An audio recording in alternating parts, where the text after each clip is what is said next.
महाराज, दुनिया के लोग भगवान से कहते हैं भगवान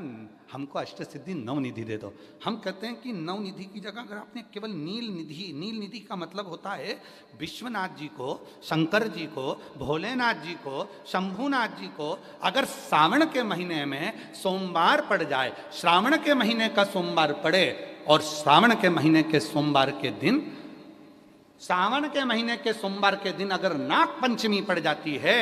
और भगवान शंकर को एक कमल आता है श्वेत, एक कमल आता है नीला गुलाबी सा हल्का सा नील वर्ण का, एक कमल हल्का सा नीला जैसा गुलाबी सा दिखता है, वो कमल यदि शिव जी को मात्र एक समर्पित कर दिया जाए, सावन के महीने के सोमवार को पड़ने वाली नाग पंचमी के दिन अगर वो नील निधि के नाम से, हे भोले बाबा आपके जीवन की सारी जितनी निधियां हैं वो नील निधि में समाहित है, और उस नील निधि के भाव से मैं ये कमल दल आपको दे रहा हूं और बाबा को समर्पित कर कर वो कमल दल भगवान शंकर के मंदिर से लेकर आ जाओ, जिंदगी में कभी भूखे नहीं रहना पड़ेगा, सारी निधियां तुम्हारे पास में होगी, सारी सिद्धियां तुम्हारे पास में।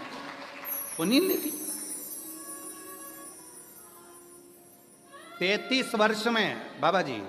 33 वर्ष में 6 बार सावन के सोमवार को नागपंचमी पड़ी है। 33 वर्ष, एक पड़ी थी 96 में, एक पड़ी थी 99 में, एक पड़ी थी 2012 में, एक पड़ी थी 2019 में, एक पड़ी थी 2023 में, और अब इस वर्ष भी 2026 में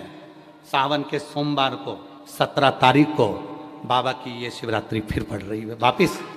नागपंचमी पड़ रही है, वापिस नागपंचमी पड़ रही। सावन के सोमवार पर पड़ने वाली नाग पंचमी को निधि पंचमी कहा जाता है, नील निधि पंचमी। भले वो नाग पंचमी है पर वो इतनी निधि दे देती है। क्यों कहते हैं महाराज, आपने देखा होगा चंद्र ग्रहण सूर्य ग्रहण होते हैं तो लोग शंकर जी के मंदिर में बैठकर तप करते थे, अघोरी तप करते थे, साधना तप करते थे। अब ये संसार का मनुष्य कोई अघोरी तो है नहीं, संसार का मनुष्य अघोर व्रत तो धारण करता नहीं है, संसार का मनुष्य तो बेचारा घर में डूबा रहता है, परिवार में डूबा रहता है, काम में डूबा रहता है, तो इसको निधि कैसे प्राप्त हो, इसको वो हीरा कैसे मिल जाए, इसको वो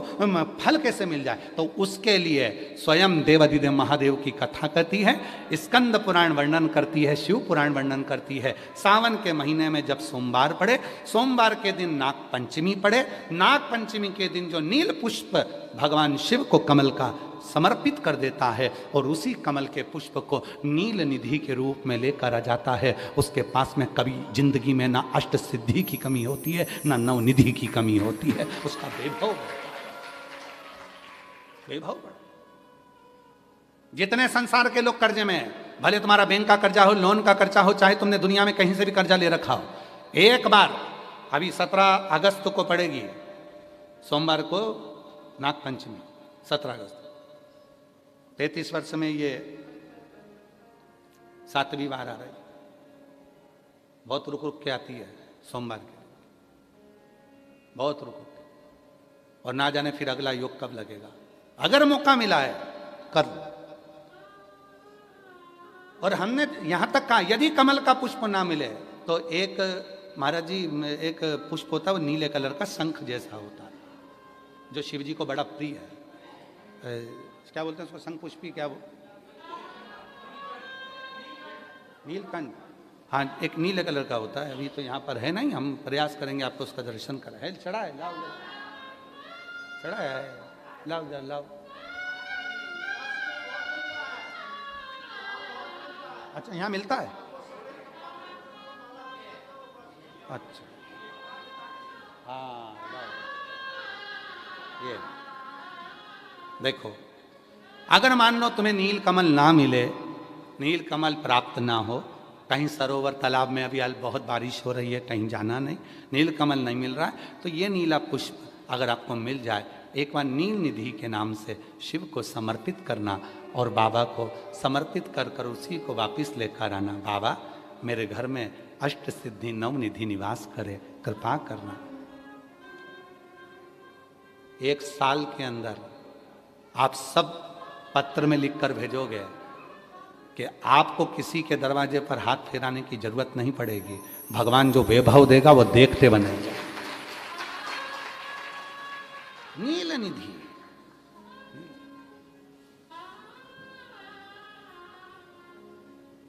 कौन सा दिन है? बोलो जरा। सावन के, जम के बोलो जरा, जम के बोलो। सावन के सोमवार पर यदि नाग पंचमी पड़े तो फिर हमें ना तो तप करना है, ना साधना करना है, ना कोई उपवास, ना कोई। और एक और चीज बड़ी सुंदर लिखी है महाराज, नील निधि, ध्यान दीजिएगा। यदि डॉक्टर ने कह दिया तुम्हारे शरीर में कोई गठान है, बहुत बड़ा कोई रोग हो गया है, ये छूट नहीं रहा है, बहुत तकलीफ में पड़े हुए हो और मिट नहीं रहा, तब शिव जी के शिवलिंग पर एक दुर्वा, दुर्वा का मुख हो जलाधारी की ओर जहाँ से पानी बहता है, बेलपत्री, बेलपत्री का डंडी का मुख हो जहाँ से जल बहता है जलाधारी की ओर, और दो छोटी छोटी कटोरियों में यदि सावन महीने के सोमवार की नाग पंचमी पर अगर दूध चढ़ाया जाता है और उसको दूध चढ़ी हुई बेलपत्री और दुर्वा दोनों को लेकर आया जाता है, दुर्वा सुबह के समय द्वितीय दिवस में, जिस दिन चढ़ाओगे उस दिन नहीं, द्वितीय दिवस में उसको सुबह सुबह चबाकर खा लीजिए, और बेलपत्री को जिस कक्ष में आप सोते हैं उस कक्ष में उसको रख लीजिए, कहीं पर भी हमेशा के लिए। जो शरीर का रोग है वो धीरे धीरे मिटेगा ही, और 4 से 6 महीने के अंदर बड़े से बड़ा रोग सारी रिपोर्टें नील आकर सामने खड़ी है। ये कोई साधारण नहीं है। सावन महीने का सोमवार उस दिन पड़ने वाली नाग पंचमी, आप सबको तो साधुता है, अब की बार 17 अगस्त को पड़ रही है, और बाबा की कृपा से आपको ये कथा श्रवण करने को मिल गई नील निधि की। रोग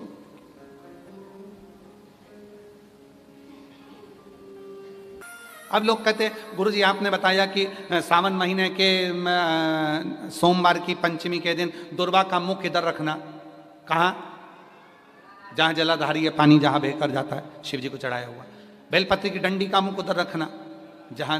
जल बहकर जाता है। क्यों? लिंग पुराण पढ़ी है, और लिंग पुराण में आता है कि जब डंडी का मुख जलाधारी की ओर होता है और उस समय पर व्यक्ति जो सामग्री समर्पित करता है, जल समर्पित करता है, तो जैसे जल बहकर जाता है और राह में जल को जो भी अड़चन आती है वो निकलता चले जाता है। शिव जी के चढ़े हुए जल को जो मार्ग मिलता है, अगर डंडी का मुख जलाधारी की ओर कर कर हम जब जल या दूध चढ़ाते हैं तो हमारी जिंदगी के भी सारे रोग और दुख समाप्त होना प्रारंभ हो जाए। तरीके 33 वर्ष में 6 बार आई है सावन के सोमवार को नागपंचमी। पहली आई 96 में, दूसरी आई 99 में, तीसरी आई 12 में, 2012 में, फिर आई 2019 में, फिर आई 2023 में, और बाबा की कृपा से अब आई 2026 में। 17 अगस्त को पड़ेगी सावन के महीने में जो सोमवार है, उस दिन नाग पंचमी। उस दिन नील निधि का प्रयोग करिए। आप कितने भी, हम तो यहाँ तक कहेंगे जितने ठेले चलाने वाले, जितने भी हैं जो कहीं ना कहीं किसी ना किसी रूप में कर्ज में डूबे, परेशान हैं, दुकान नहीं चल रही, व्यापार नहीं चल रहा, परेशानी हो गई, कोई ने जमीन पर कब्जा कर लिया, कोई ने कुछ कर लिया, कोई ने कुछ कर लिया, जितने हैं सब करो, और एक नील पुष्प,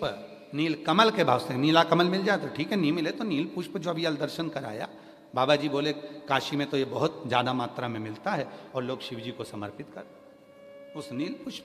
समर्पित